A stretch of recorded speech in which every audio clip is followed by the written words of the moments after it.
এই ডেস্কে আমরা বিভিন্ন ধরনের রিয়েজেন্ট বোতল দেখতে পাচ্ছি। এখানে বিভিন্ন ধরনের রাসায়নিক পদার্থ সংরক্ষণ করা আছে। এরপর দেখো আমরা এই ডেস্কে দেখতে পাচ্ছি ভলিউমেট্রিক ফ্লাস্ক, তারপরে বুলেট দেখতে পাচ্ছি।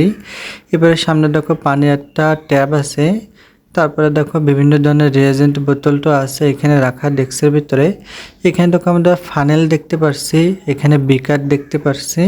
তারপরে দেখো আবার আমরা বুলেট দেখতে পাচ্ছি, কনিক্যাল ফ্লাস্ক দেখতে পাচ্ছি, মেজারিং সিলিন্ডার দেখতে পাচ্ছি। বিভিন্ন ধরনের কলম আমরা রাসায়নিক দ্রব্য এবং রাসায়নিক যন্ত্রপাতি দেখতে পাচ্ছি। দেখো এবার আমরা আরো একটা পানির ট্যাপ দেখতে পাচ্ছি। তারপর এখানে আরো একটা আমাদের বুলেট দেখতে পাচ্ছি, স্ট্যান্ডের সাথে লাগানো আছে।